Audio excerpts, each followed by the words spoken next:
Alright, we are back. We are continuing with something more interesting about cross-site scripting. And as you can see, I'm still at the ethicalhacking.hu, the Hack Me website.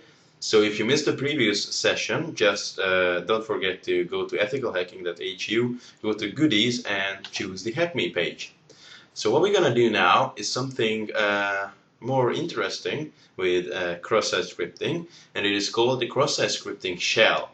It has many powerful features, but the one we're gonna use now is still under high development.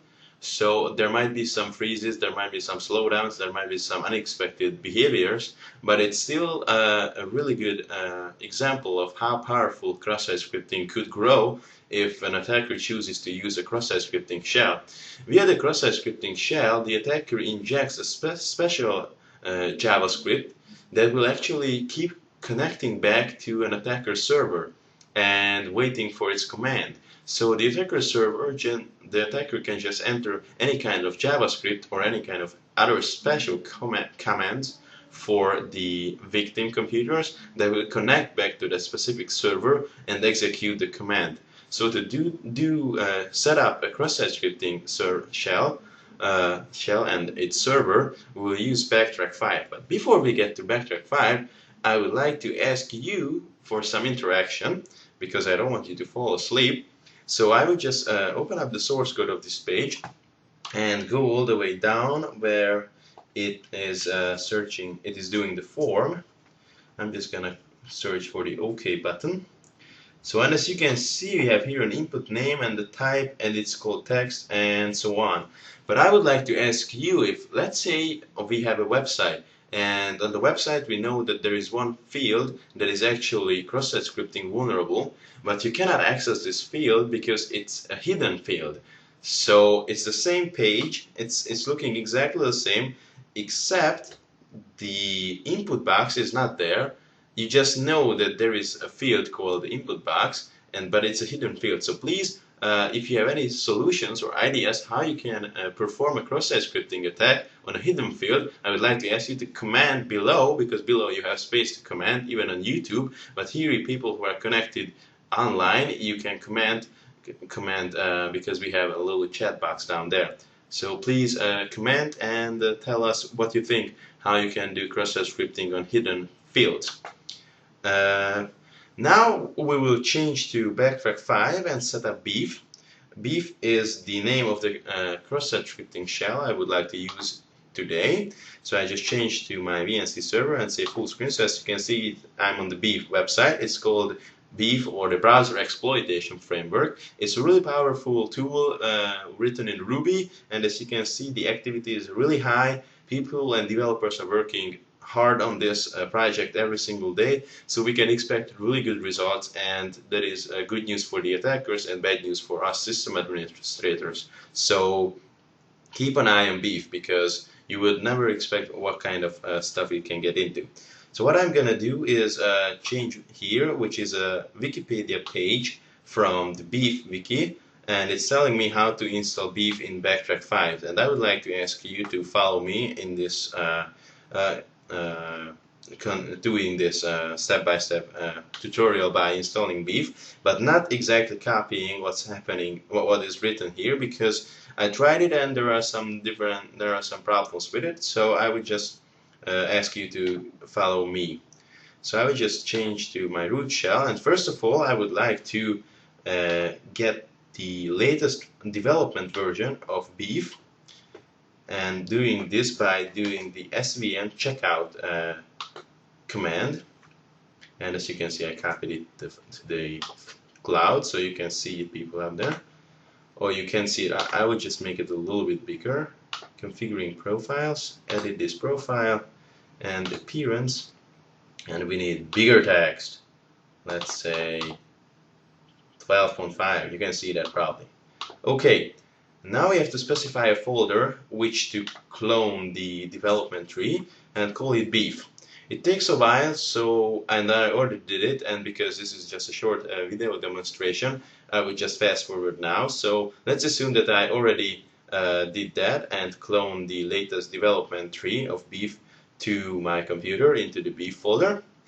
And next I will just change to the folder beef by issuing cd beef, and what I need to do is doing the ruby install command, and that will ask me to install different files, what it needs, but I already installed beef. But for you it will give you a 3-point menu, and it will ask you if it would like to install or you would like to just download. You just hit install automatically everything. This is number 1, so choose number 1 and hit enter, and after 10 minutes it will finish up installing. But since I already have it installed, I will just go forward and show you how beef works. So I'm just gonna run ruby beef or ruby beef, and as you can see, it started up a web server and it gave me different URLs.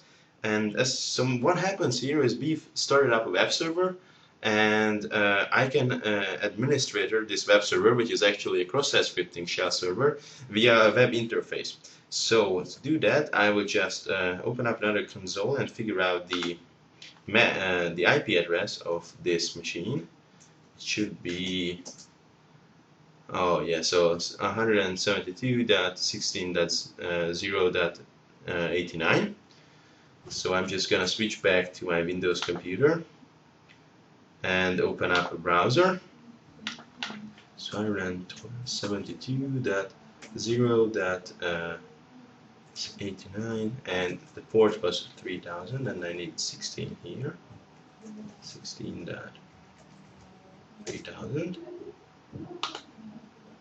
and I might have mistyped it, so I will just switch back to VNC, saying that, oh yeah, so I should change to UI and panel, and on panel I can see the administrator panel, so I will just do that, UI/panel, and it is asking me to authenticate. The default username is beef and the password is beef.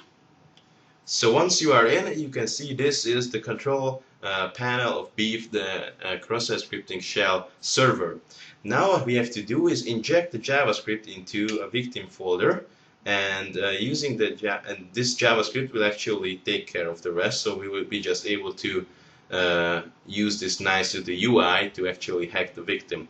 So the JavaScript could be found, as it's outputted by beef, at the address of the server and then hook.js. So I will just do this with you.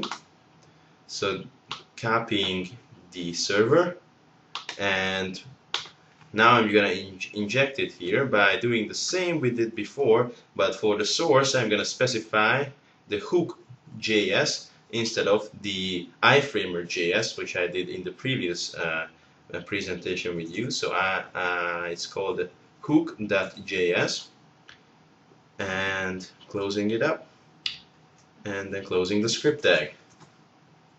And if I hit enter, it seems nothing happened, but there is some stuff loading up. And if I change to beef, in some moments I will be able to see an online browser listed here. As you can see, I'm here. Here is ethicalhacking.hu. That was the page I was visiting, and here is my browser. And you can see it already got a lot of information out of it.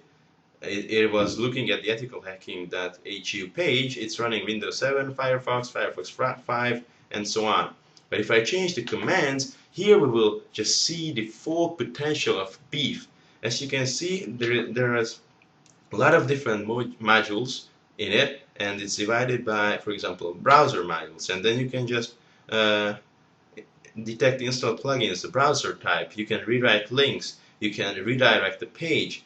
Or if you go to, for example, host, there was a special exploit in the iPhone which let you doing Skype calls only using cross-site scripting. And as you can see, it's included in here too. Also, Metasploit modules could be loaded in. There are some miscellaneous modules where you can just input raw JavaScript, you can just deface a website, you can prompt, alert, replace a video, clipboard, thefting, thief stealing stuff from the clipboard. If, for example, this computer is behind the router or stuff like that, you can hack the router or just look for example, network addresses. or you can just use an iframe to maintain connection with the victim. And there is one more. There you can do detecting, and you can do internal network fingerprinting, for example. So as I said, it might be slow, it might not work for everyone, but it's still highly under development. So I would just try out a single command, which is doing an alert dialog. And I'm just gonna say, hello, you are hacked. And I'm just gonna execute this. And as you can see, it is loaded up on here, and the victim hasn't checked back yet to find if there was a new command issued or not. So, oops, you can see the victim connected back to the server and executed our command. So that is how you're using Beef. But there is one more really interesting aspect of Beef, which is a really new feature. It was introduced only a week before we did this presentation, and I'm just going to show it to you in the log. And it's, as you can see, it logged that I sent an alert dialog, and it has been executed. But the main idea is there is an HTTP proxy also, so you can use Firefox and browse the web through the victim's browser. So for example, if there are login cookies that are IP address limited, so you stole them but you can't use them, then you can browse through the victim's browser and then bypass IP address validations and all that stuff. And what happens there is you are asking for a web page, and then Beef determines what kind of files it needs to collect and issues the specific command to the victim browser and ask it to load it and then transfer it to the server. And from the Beef server, you just get it in your browser. So that's how it works. Since it is a really slow process, of course, because there is a lot of transmitting included, but it is a really good feature. And hopefully when it starts really working, currently it's not working, but the idea is really good, and there is high hopes that in some weeks it will be polished and finished and debugged. So it is a nice feature to just hack browsers and do some client-side hacking. And that was the session on cross-site scripting and how to use cross-site scripting shells to exploit victims that are visiting a cross-site scripting website. And I'm thanking you for your attention.